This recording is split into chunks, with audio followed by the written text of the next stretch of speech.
बदमाश 24/7 में आपका स्वागत है। मैं हूं अर्चना मिश्रा। सबसे पहले एक नजर आज की हेडलाइंस पर।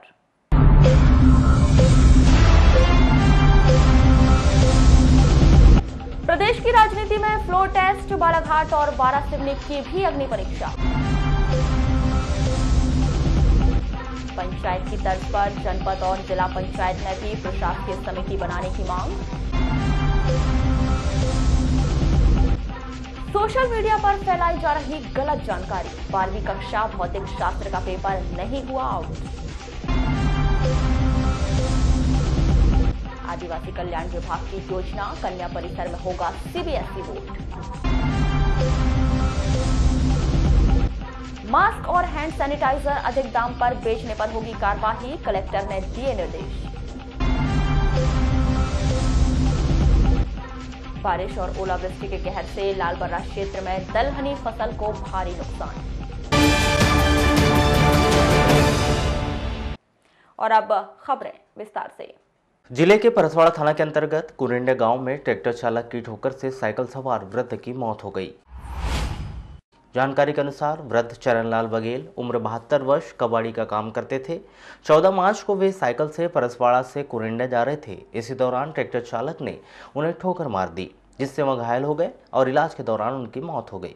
सर यानी कल 1-1:30 बजे की बात है, कहता हूँ यानी मेरे को फोन आया कि यानी आपका पिताजी ट्रैक्टर से किसी ने ठोस मार दिए है और यानी बुरी तरह से घायल हैं, आप जल्दी से पहुँचे। ऐसा करके सर मेरे को घर से मेरी माता राम वगैरह ने फ़ोन करवाया, तो मैं यहाँ पहुँचा। तो मैं आकर यानी 5:30 बजे करीब मैं यहाँ पहुँचा। तो आके देखा तो मेरे पिताजी यानी बुरी तरह से तड़प रहे थे। और फिर मैंने वो पूछा तो वो ट्रक यानी ट्रैक्टर वाला भी वहीं था और वो बोल रहा था मेरे को कि बोले ऐसा कुछ नहीं है, हम इलाज करवाते हैं यानी थाना वाना। अच्छा, कहाँ की घटना है ये कुरेंडा की घटना? हाँ। कितने बजे की? ये 1 बजे करीब बता रहे हैं। कहाँ जा रहे थे ये कुरेंडा जा रहे थे। कैसे? साइकिल से। हाँ। अच्छा, ये बताइए फिर डेट कब हुई इनकी? डेट यानी रात में यानी हॉस्पिटल में लाए और जैसे यानी ग्लूकोज वगैरह लगा था ऑक्सीजन, उतने समय खत्म हो गया।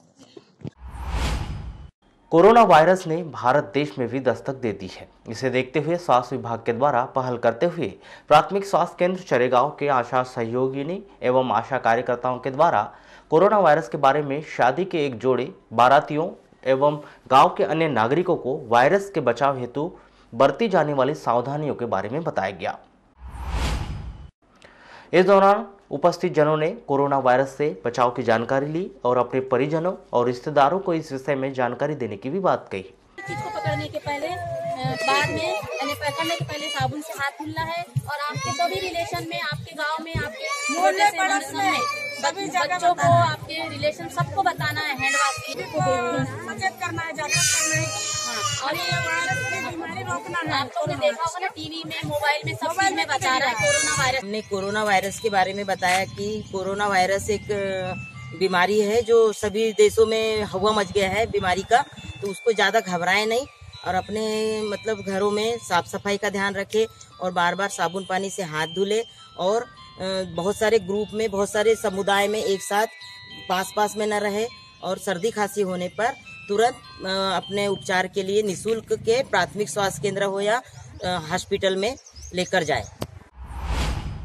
जिला मुख्यालय से 12 किलोमीटर दूर भरवेली थाना के अंतर्गत रट्टा गांव में एक व्यक्ति के द्वारा अपनी पत्नी के साथ मारपीट कर जिंदा जलाने की कोशिश की गई।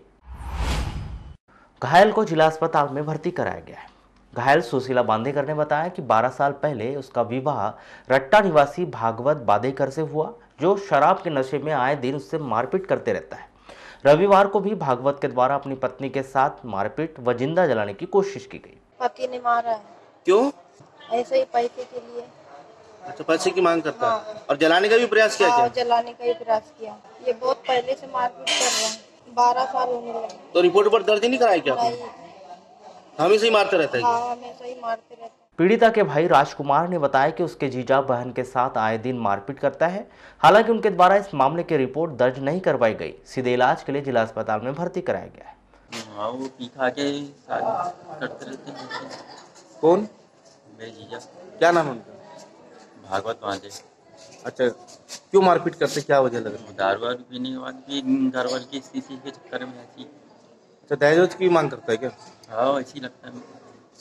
तो रिपोर्ट हो गई? नहीं, अभी तो कराया नहीं है, सीधा इधर ही आया। लोक स्वास्थ्य यांत्रिकी विभाग के द्वारा जिला मुख्यालय सहित ग्रामीण अंचलों में क्रियान्वित की जा रही है मुख्यमंत्री योजनाओं को पूर्ण करने के लगातार प्रयास किए जा रहे हैं। इसके बावजूद भी करीब 2 दर्जन योजनाएं अभी पूर्ण नहीं हो पाई, जबकि यह वित्तीय वर्ष पूर्ण होने जा रहा है। यदि इन योजनाओं को समय में पूर्ण नहीं किया गया तो आने वाले गर्मी में एक बार फिर पेयजल के लिए हाहाकार मचने वाला है। बालाघाट जिले में 33 मुख्यमंत्री योजनाएं स्वीकृत हुई थी, जिसमें से 19 योजना पूर्ण कर ली गई हैं। बाकी मार्च तक और हम बची योजनाएं हैं 15 में से हम और 9 योजना पूर्ण करेंगे और बाकी 6 योजना जो बचेंगी वो नेक्स्ट वित्तीय वर्ष अप्रैल और मई में पूरी करने का लक्ष्य हमारा है। बाकी जल प्रदाय हमारी कोशिश है कि मार्च में सभी शेष बची 15 योजनाओं पूरा करने का लक्ष्य है और हम कर लेंगे पूरा। शासन के द्वारा जिला मुख्यालय से 5 किलोमीटर दूर गोंगले पंचायत में 27 करोड़ की लागत से बनाए जा रहे कन्या परिसर में नए शिक्षण सत्र में पढ़ाई शुरू हो जाएगी। 6वीं क्लास से नए एडमिशन की प्रक्रिया जल्द ही शुरू कर दी जाएगी। यही नहीं, प्रतिनियुक्ति पर आए शिक्षकों के माध्यम से शिक्षण कार्य शुरू होगा। जिस विषय के शिक्षक नहीं हैं उनके लिए अतिथियों की भर्ती की जाएगी। देखिए, निर्माण एजेंसी PIU है और PIU का ये कहना है कि वो इसी महीने मार्च में ही वो हॉस्टल भवन 1 और जो विद्यालय का भवन है ये हैंडओवर कर देंगे। तो मैं उम्मीद करता हूँ कि नए शिक्षण सत्र से कन्या शिक्षा परिसर वहाँ प्रारंभ हो जाएगा। सर, कैसे क्या प्रक्रिया रहेगी सर उसके एडमिशन की? उसमें कक्षा 6वीं में एडमिशन होते हैं, वो 6वीं से लेकर 12वीं तक का है और कक्षा 6वीं में एडमिशन होते हैं। इस साल के कक्षा 6वीं का जो प्रवेश परीक्षा है वो आयोजित की जा चुकी है और इसके अलावा जो आगे की कक्षाओं में जो सीट खाली रहती हैं तो उसमें लोकल स्तर पे फिर विद्यार्थियों को प्रवेश लिया जाता है, लेकिन बल्क में प्रवेशन कक्षा 6वीं में होते हैं। स्टाफ अभी कुछ समय पहले प्रतिनियुक्ति से वहाँ स्टाफ लिए गए थे और जितने भी वहाँ स्टाफ हैं सब प्रतिनियुक्ति से दूसरे शिक्षण संस्थाओं से आए हुए हैं और इसके अलावा जिन विषयों के शिक्षक नहीं है वहाँ गेस्ट फैकल्टी से काम चलाया जा रहा है। यही नहीं, आदिवासी कल्याण विभाग के द्वारा आगामी शिक्षण सत्र में कन्या परिसर को CBSE बोर्ड किए जाने की तैयारियां भी की जा रही है, जिससे अनुसूचित जाति जनजाति की छात्राओं को कन्या परिसर के भीतर ही बेहतर शिक्षा उपलब्ध हो जाएगी। हाँ, भविष्य में एक तो इनकी फैकल्टी में और अच्छे टीचरों को उनके टेस्ट आयोजित करके लिए जाएंगे और साथ ही शासन की योजना ये है कि भविष्य में इसको CBSE बोर्ड से एफिलिएशन करा दिया जाएगा और ये एकलव्य के रूप में अपग्रेड हो जाएगा, जिससे अभी सिर्फ बालिकाओं का है वो गर्ल्स और बॉयज़ दोनों ही के लिए वो इंस्टीट्यूट हो जाएगा। 12 मार्च को ग्राम पंचायतों के कार्यकाल समाप्त होने के बाद ग्रामीण विकास मंत्रालय मध्य प्रदेश शासन के द्वारा पंचायतों के भीतर प्रशासकीय समिति बना दी गई, जिसमें समिति का प्रधान सरपंच और पंचों को सदस्य बना दिया गया। कुछ इसी तर्ज पर जनपद पंचायत और जिला पंचायत के निर्वाचित सदस्य भी प्रदेश शासन से मांग कर रहे हैं कि उनके भी कार्यकाल को बढ़ाते हुए प्रशासकीय समिति का प्रधान जनपद अध्यक्ष और उसका सदस्य जनपद और जिला पंचायत सदस्यों को बना दिया जाए। मध्य प्रदेश शासन के द्वारा पंचायत का कार्यकाल बढ़ाते हुए सरपंच का पदनाम चेंज करके प्रधान कर दिया गया और उनका कार्यकाल 5 से 6 महीने का बढ़ाया गया है। हो सकता है कि जनपद पंचायत और जिला पंचायत का कार्यकाल भी वह या हो सकता है पदनाम चेंज कर दें और बढ़ा दें। अभी कुछ नहीं कह सकते कि हमारा कार्यकाल के बारे में कोई हमको भी आदेश नहीं आया है। हो सकता है कि जैसा जनपद सरपंच का बढ़ाया वैसे जनपद और जिले का भी बढ़ा दें। उसमें क्या उम्मीद लग रही है आपको? लग तो यही रहा है कि इनको निगलेक्ट तो करेगा नहीं, जिला और जनपद को निगलेक्ट करेगा नहीं। जब पंचायत का बढ़ा है तो त्रिस्तरीय पंचायत राज में एक साथ तीनों का ही कभी कोई कार्यकाल जो होता है तीनों का एक साथ होता है, तो त्रिस्तरीय पंचायत राज को लेते हुए पंचायत, जनपद और जिला बढ़ाना चाहिए। मतलब आप लोग हाँ बढ़ाना चाहिए, अगर है तो तीनों का एक साथ बढ़ाना चाहिए।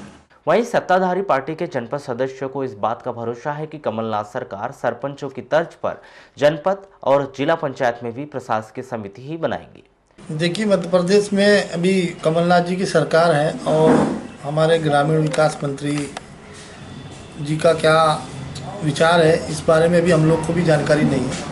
और रही बात कार्यकाल की, तो कार्य की अवधि तो समाप्त होने वाली है, हमारे 5 साल तो पूरे होने वाले, पर ये कार्यकाल समाप्त होगा कि नहीं इसकी कोई अभी गारंटी नहीं, क्योंकि चुनाव की घोषणा जब तक नहीं होती, आगामी पंचायत के चुनाव के जब तक अधिसूचना जारी नहीं होती, तो ये चीज़ को अभी हम लोग नहीं मानेंगे, क्योंकि जब तक चुनाव नहीं हो जाते और दूसरे जनपद सदस्य जब तक चुने नहीं जाते, जब तक तो हम लोग का कार्यकाल यथावत रहेगा। तो ऐसी स्थिति में अभी तो हम लोग बराबर जनपद आ रहे हैं, लोगों का काम कर रहे हैं और सारी चीज़ों से हम लोग अवगत कराए जा रहे हैं। तो अभी जब तक अग्रिम आदेश नहीं आते, जब तक हम लोग हैं। ये देखा गया कि सरपंचों के भी आदेश नहीं आया और सरपंचों को ही प्रधान के रूप में नियुक्त कर दिया गया। कहीं ऐसा तो नहीं हो कि आप लोगों को भी ऐसी कुछ हो सकता है कि जनपद में भी इसी तरीके से कोई आदेश आए और जनपद में भी ऐसी कुछ समिति बना के इन लोग यथावत रखें। और रही बात सरपंचों की प्रधान बनाने की, तो सरपंच का जो जब मैंने बोला ना आपको कि जब तक चुनाव नहीं हो जाते, जब तक कोई दूसरा प्रतिनिधि चुनाव नहीं जीत के आ जाता, जब तक तो ये रहेगा।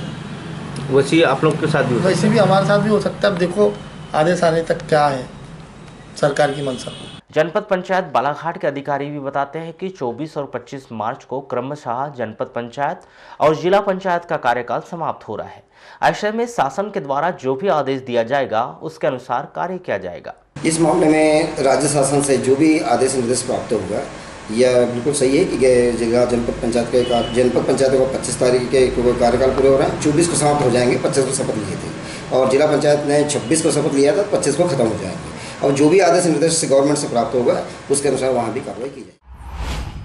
बारासूनी तहसील के अंतर्गत आने वाले रामपाली के कटंगटोला गांव में मुर्गियों की दुर्गंध से ग्रामीण बहुत अधिक परेशान हैं।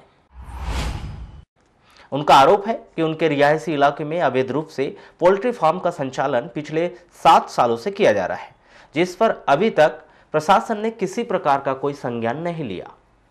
पद्मेश से चर्चा करते हुए ग्रामीण राहुल मेश्राम ने बताया कि इस पोल्ट्री फार्म से उन्हें सिर्फ इस बात की दिक्कत है कि यह रिहायशी इलाके में संचालित हो रहा है, जिससे सभी क्षेत्रवासी परेशान हैं। पोल्ट्री फार्म से बहुत ज़्यादा इफेक्टेड है। सबसे पहली चीज़ तो यह है कि गांव के रिहायशी इलाके में है, आम आदमी इस समस्या से जूझ रहा है, कई प्रकार की बीमारियां, संक्रमण फैल रहा है। तो ग्रामीण जनता के स्वास्थ्य को दृष्टिगत रखते हुए ये जो पोल्ट्री फार्म है रिहायशी इलाके से हट के कहीं दूसरी जगह दूर हो तो समस्या का निराकरण हो, हम आपके माध्यम से ये चाहते हैं।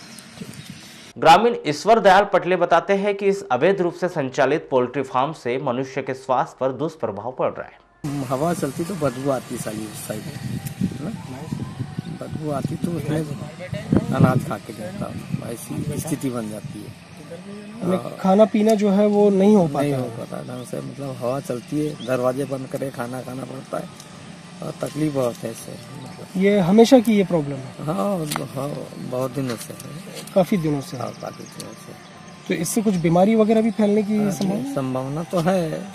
अभी जैसे वायरस फैला है, क्या कोरोना वायरस कहते हैं, लोगों में इस बात को भी लेकर दहशत है थोड़ी सी।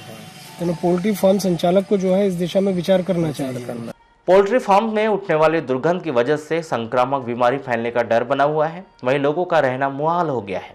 शादी विवाह के दौरान दुर्गंध के कारण लोग खाना नहीं खा पाते। समाधान अभी तो शादी हुई थी बीच में, तो बहुत गंदगी खुशबू आ रही थी, पब्लिक ने बहुत खाना कम खाया, ये हुआ है मेरे साथ में। और मैं तो कम से कम 20 साल हो गए यहाँ रह रहा हूँ। 20 साल से आप रह रहे हैं? ये पोल्ट्री फार्म यहाँ पर कब से चल रहा है? ये तो हो गया 5-7 साल 10 साल हो गया। अच्छा, पोल्ट्री फार्म के बारे में आपको जानकारी है कि इसको एनओसी है कि नहीं है यहाँ पर? इसकी जानकारी नहीं सर, इसकी कोई जानकारी नहीं है अपने को। अब क्या है, कोई अपना उपयोग करता है, धंधा करता है, उस वजह से हम भी चल रहे हैं। लेकिन इसकी बदबू जो है मानव स्वास्थ्य के ऊपर प्रभाव डाल रही है। प्रभाव आती है, जैसे जैसे लहर चलती है वैसे वैसे। तो आप क्या मांग करते हैं प्रशासन से? यही पोल्ट्री फार्म यहाँ से हटाई दिया, दूर रख दो, या कहीं भी अपना बिजनेस कर सकते कोई। पोल्ट्री फार्म प्रबंधक नरेंद्र ठाकुर बताते हैं कि उन्हें इस मामले की किसी प्रकार की कोई शिकायत किसी ग्रामीण के द्वारा प्राप्त नहीं हुई है।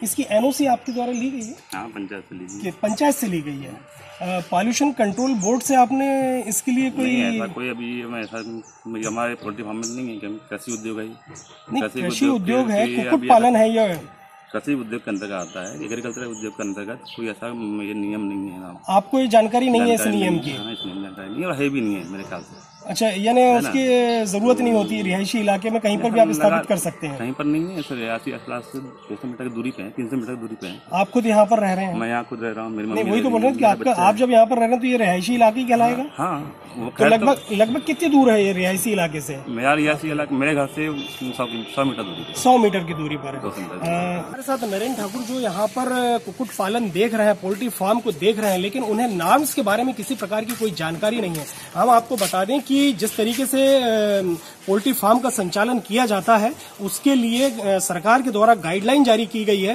कि बाकायदा पॉल्यूशन कंट्रोल बोर्ड से उनको सर्टिफिकेट लेना है, एनओसी लेना है, उसी के बाद वो इस तरीके के जो पोल्ट्री फार्म है उसका संचालन कर सकते हैं। ग्रीन बेल्ट का बाकायदा इस्तेमाल करना है। लेकिन जिस तरीके से हमने नरेंद्र भाई से पूछा तो उन्होंने कहा कि मुझे इस बारे में किसी प्रकार की कोई जानकारी नहीं है। अफसोस इस बात का है कि बिना जानकारी के रिहायशी इलाके में इस तरीके का पोल्ट्री फार्म चलना निश्चित रूप से प्रशासन की नाक के नीचे जिस तरीके से ये कृत्य चल रहा है, ये निश्चित ही एक शर्मनाक कृत्य है और इस पर प्रशासन को त्वरित गति से संज्ञान लेना चाहिए।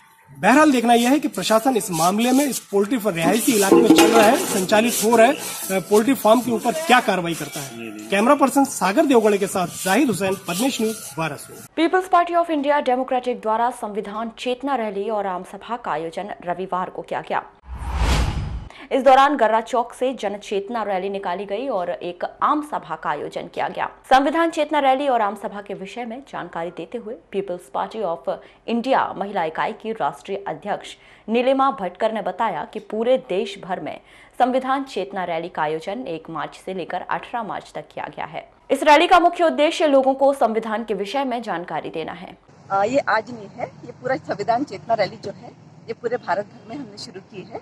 वो 1 मार्च से शुरू हो गई है और 18 मार्च को इसका दिल्ली में समापन होने वाला है। मैडम, क्या मकसद को लेके गए? मकसद ये है कि अभी जो संविधान के बारे में गलत धारणा या जो संविधान के जो आर्टिकल्स हैं उसको खारिज किया जा रहा है, संविधान सही ढंग से लागू नहीं हो रहा है, तो इसके बारे में लोगों को अवगत कराना कि संविधान क्या है और अगर सही तरीके से संविधान लागू होता है तो हमें बाकी चीज़ करने की ज़रूरत नहीं है। हमारा जो समाज है, SC ST OBC जो समाज है, उसके हक अधिकार वो संविधान में है और उसको ये पता नहीं है, इसलिए वो उसके हक अधिकार के लिए खड़ा नहीं हो पा रहा है। The Buddhist society of India की औपचारिक बैठक का आयोजन किया गया। इस दौरान प्रवीण मेश्राम को the Buddhist society of India प्रदेश सचिव बनाया गया। बैठक के दौरान जिला कार्यकारिणी का भी गठन किया गया। इस दौरान DL हुमनेकर को महासचिव और अनिरुद्ध गजभिये को उपाध्यक्ष नियुक्त किया गया है। The Buddhist society of India, जिसे हिंदी में भारतीय बौद्ध महासभा कहा जाता है, इसकी एक औपचारिक बैठक आज बालाघाट जिले के हनुमान चौक पर स्थित वैद्य एजेंसी में रखी गई। ये बैठक का मुख्य उद्देश्य यह था कि मुझे the Buddhist society of India भारतीय बौद्ध महासभा का प्रदेश सचिव, संस्था द्वारा प्रदेश सचिव बनाया गया। क्योंकि मैं पहले जिलाध्यक्ष था तो जिलाध्यक्ष का पद खाली है, इस पर जिलाध्यक्ष का नियुक्ति करनी थी। जिसे BD हिरकने साहब, शिक्षक कटंगी, इन्हें भारतीय बौद्ध महासभा बालाघाट का जिलाध्यक्ष नियुक्त किया गया। DL हुमनेकर साहब, इन्हें महासचिव नियुक्त किया गया। अनिरुद्ध गजभिये जी, इन्हें उपाध्यक्ष नियुक्ति किया गया। लालबरा नगर मुख्यालय सहित आसपास के क्षेत्र में गत 12 एवं 13 मार्च को तेज बारिश और ओलावृष्टि होने से रबी की फसलों को भारी नुकसान पहुंचा है। यह ओलावृष्टि क्षेत्रीय किसानों के लिए कहर साबित हुई है। इस ओलावृष्टि के कारण खेतों में लगे गेहूं, चना, अलसी, धनिया, सरसों व लखोड़ी सहित अन्य फसल बुरी तरह से प्रभावित हो गई है। क्षेत्र के किसानों के खेतों में लगी चना, गेहूं, अलसी, सरसों व धनिया सहित अन्य फसलें बारिश और ओलावृष्टि की मार से नाश की कगार पर पहुंच गई हैं और बारिश व ओलावृष्टि के मौसम को देखते हुए कृषक खेतों में लगभग पककर तैयार हो चुकी अलसी, सरसों व धनिया सहित अन्य फसलों को काट कर सुरक्षित करने में जुट गए हैं। 13 तारीख को जो बारिश हुई, उस बारिश को देखते हुए, इसकी कंडीशन को देखते हुए उन्हारी खुदाई की तैयारी कर रहे हैं। ओलावृष्टि भी हुई थी? हाँ, उसमें ओलावृष्टि भी हुई, हल्की सी ओलावृष्टि सहित हुआ पानी, बारिश हुई। तो फसलों पे क्या प्रभाव पड़ा? फसलों में तो प्रभाव पड़ा है, काफ़ी दाने, चने में भी नहीं प्रभाव पड़ा, अलसियों में बड़े प्रभाव पड़े हैं बारिश की वजह से। कुछ दाना सुन आए हैं, गेहूँ में भी काले छींटे आ रहे हैं। जैसे ओलावृष्टि से फसलें प्रभावित हुई है तो कोई सर्वे? नहीं, उसमें अभी तक कोई सर्वे की नहीं, जानकारी नहीं मिली। खेतों में चना, गेहूं, अलसी व लखौड़ी सहित अन्य दलहनी फसलें लगी हुई हैं जो बारिश व ओलावृष्टि से काफी प्रभावित हुई हैं और जो फसल लगभग पककर तैयार हो चुकी है उन फसलों की कटाई कार्य शुरू कर दिया गया है ताकि बची हुई फसलों को खराब मौसम से बचाया जा सके। हाँ, नुकसान तो अरे ये पूरा फसल गया चना और ये अलसी और ये चना बहुत नुकसान है हुआ। तो इसके संबंध में जैसे पटवारी है, कोटवार है, राजस्व विभाग को हाँ भैया, तो हाँ सर्वे होना चाहिए। और अब वक्त है एक छोटे से ब्रेक का। ब्रेक के बाद भी खबरों का सिलसिला जारी रहेगा, बने रहिए हमारे साथ। देश और दुनिया का सच उजागर करता है बालाघाट एक्सप्रेस, एक अखबार संपूर्ण परिवार। खबर चाहे कुर्सी की हो या अच्छे विचारों की या देश में हो रहे भ्रष्टाचार की, खबर चाहे विदेश की हो या आपके कैरियर की, बॉलीवुड ग्लैमर हो या व्यापार जगत की, व्यापारी से लेकर कर्मचारी तक, चाहे खबरें हो ग्रामीण क्षेत्रों की जैसे वाराणसी, लालबर्रा, लांजी, बैहर की, जिले की छोटे से लेकर बड़ी खबरों के लिए सच की तह तक जाने का जज्बा, Balaghat express and Padmesh media को।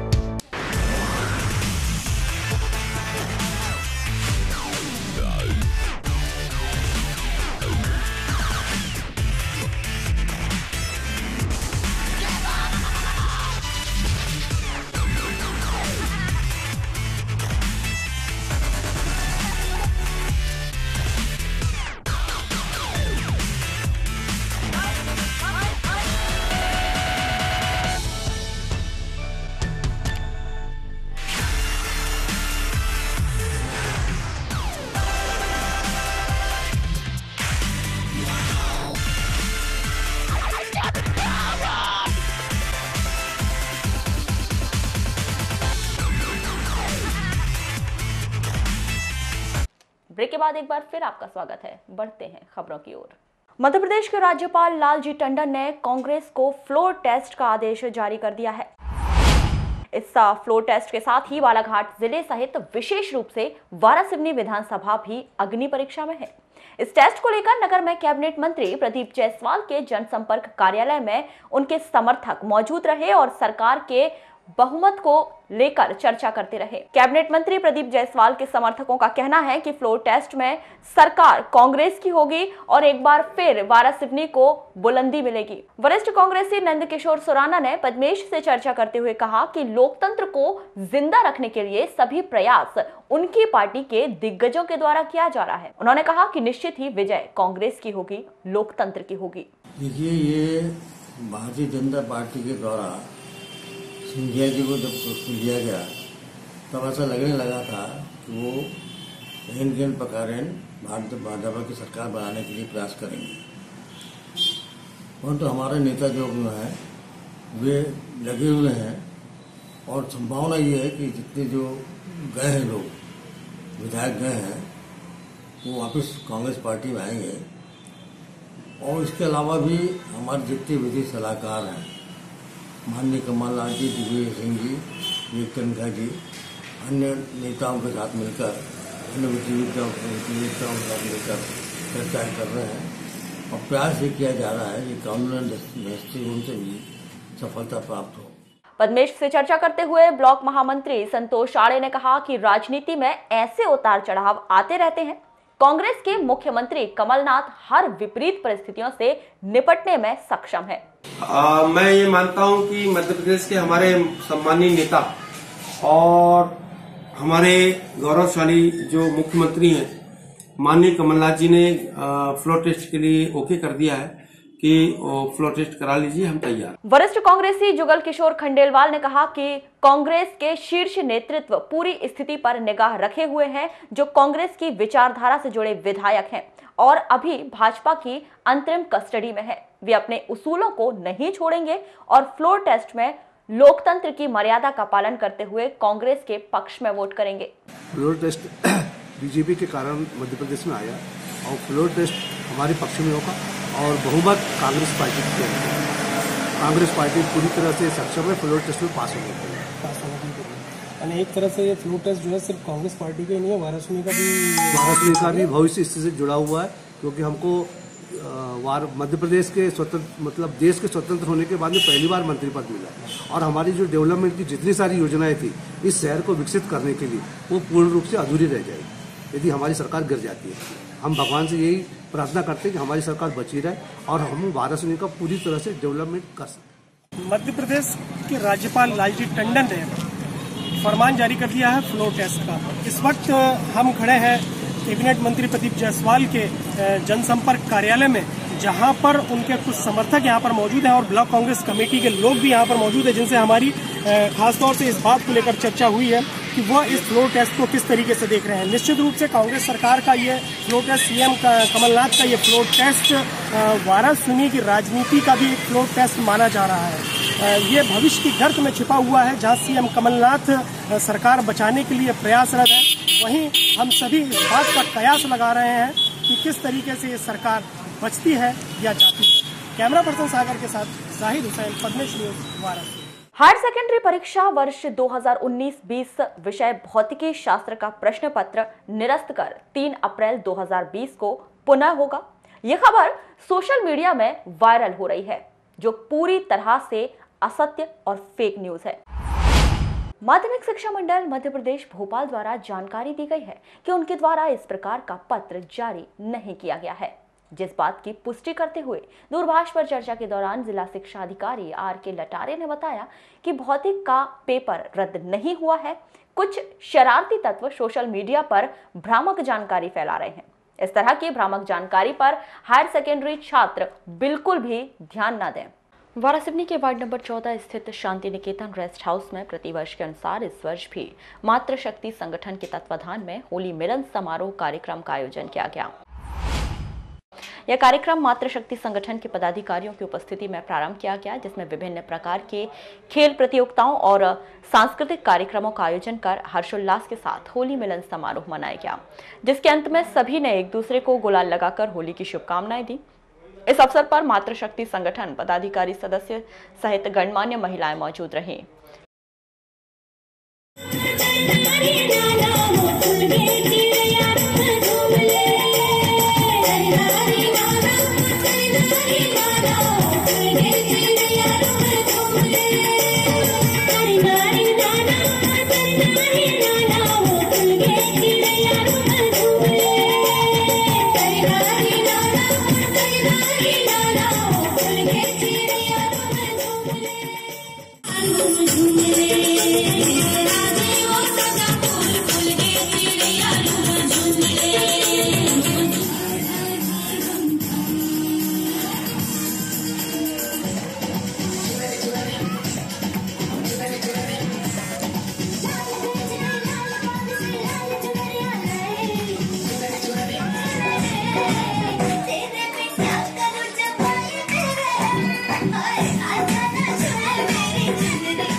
कार्यक्रम है और होली मिलन कार्यक्रम में जो हमारी माताएं हैं, जो विभिन्न क्षेत्रों में कार्य करती हैं, वो आज एक मंच में उनका लाने की हमारी कोशिश रही है और उनकी जो प्रतिभाएं हैं, खेलों के माध्यम से, सांस्कृतिक कार्यक्रमों के माध्यम से सबके बीच में आए और वो स्वस्थ मनोरंजन कर सके, यही हमारा आज का उद्देश्य है। हजरत सैयद इमाम जाफर सादिक रहमतुल्लाह अलैह उर्फ कुंडे वाले बाबा का 42वां सालाना उर्स सर्किट हाउस परिसर में हर्षोल्लास के साथ मनाया जाएगा। 3 दिनों तक चलने वाले इस सालाना उर्स में इंतजामिया कमेटी द्वारा रोजाना ही विभिन्न कार्यक्रमों के आयोजन किए जाएंगे, जहां 17 मार्च को शाही दरबार में उर्स मुबारक की शुरुआत होगी, जिसका समापन 19 मार्च को लंगरे आम का आयोजन कर किया जाएगा।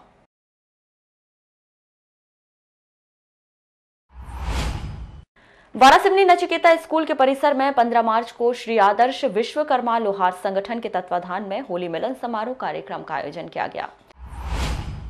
होली मिलन समारोह के तहत सभी लोगों के द्वारा एक दूसरे को अबीर गुलाल लगाकर होली पर्व की शुभकामनाएं दी गई और सभी के उज्जवल भविष्य की कामना की गई। वहीं समाज उत्थान को लेकर चर्चा में समाज में शिक्षा के प्रचार प्रसार के लिए जोर डालने की बात कही गई। इस अवसर पर स्वजातीय बंधु मौजूद रहे। बाइट श्याम किशोर विश्वकर्मा।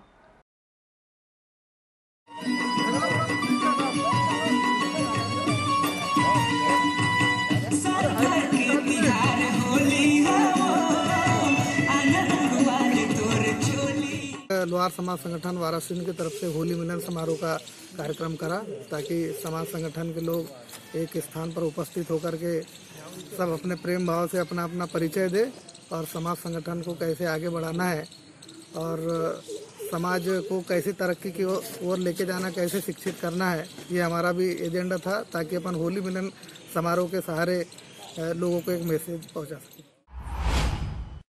वारासिवनी के बीआरसी भवन के सभा कक्ष में 15 मार्च को पुरानी पेंशन बहाली राष्ट्रीय आंदोलन मध्य प्रदेश संगठन की आवश्यक बैठक का आयोजन किया गया। संगठन की विभिन्न प्रकार की मांगों को लेकर चर्चा की गई और कार्यकारिणी का गठन किया गया, जिसमें उपाध्यक्ष वंदना नागरे, रमेश देशमुख, सचिव श्याम बिसेन, सहसचिव विजय गुप्ता, कोषाध्यक्ष देवनाथ भगत, संगठन मंत्री RN दुबे, मीडिया प्रभारी लोकेश डोंगरे, प्रवक्ता जय किशोर कटरे, महिला प्रकोष्ठ अध्यक्ष आराधना टेम्बरे, उपाध्यक्ष लक्ष्मी बिसेन, अनु M राहंगडाले को मनोनीत कर अन्य कार्यकारिणी सदस्य बनाए गए। इस अवसर पर पुरानी पेंशन बहाली संघ पदाधिकारी सदस्य मौजूद रहे। पुरानी पेंशन बहाली का जिला कार्यकारिणी का गठन किया गया, उसी के तहत जो है हर ब्लॉकों में ब्लॉक कार्यकारिणी का गठन की प्रक्रिया चालू है और बालाहाट ब्लॉक वारासिवनी ब्लॉक के लिए हमने भाई रूप किशोर बिसेन जी को यहाँ का ब्लॉक अध्यक्ष नियुक्त किया है। साथ ही आज भी यहाँ की वारासिवनी ब्लॉक की कार्यकारिणी गठन के लिए आज यहाँ बैठक आयोजित है और आज हम लोग यहाँ पे जो है वारासिवनी ब्लॉक की पुरानी पेंशन बहाली संघ का आज यहाँ गठन किया। पुरानी पेंशन बहाली जो हमारी एनपीएस शासन ने जो एनपीएस की सुविधा दी है वो संतोषजनक नहीं है। रिटायरमेंट के बाद हमारा जो टीचर भाई है वह 800 रुपये 1100 रुपये उनकी पेंशन बन रही है, जो एक बड़ा हास्यास्पद है ना। शासन एक और जो है सभी लोगों की पेंशन को जो है बढ़ाने की कोशिश कर रही है, बढ़ाने का घोषणा करती है, किंतु वहीं शिक्षक संवर्ग एक ऐसा है जो रिटायरमेंट के बाद 800 रुपये 1100 रुपये 1500 रुपये पेंशन ले रहा है। ये बड़ा एक सर्वनाक कहना चाहिए कि यह है। भारत सरकार द्वारा कोरोना वायरस के संक्रमण को रोकने के लिए मास्क एवं हैंड सैनिटाइजर को आवश्यक वस्तुओं की सूची में शामिल किया गया है। इसी तारतम्य में कलेक्टर दीपक आर्य ने जिले के सभी औषधि विक्रेताओं को निर्देशित किया है कि वे जिले में मास्क एवं हैंड सैनिटाइजर निर्धारित दाम पर ही बेचें। इन सामग्रियों की अधिक दाम पर बिक्री किए जाने पर जिम्मेदार औषधि विक्रेताओं के विरुद्ध दंडात्मक कार्रवाई की चेतावनी दी गई है। बुलेटिन के अंत में एक बार फिर नजर डालते हैं आज के हेडलाइंस पर।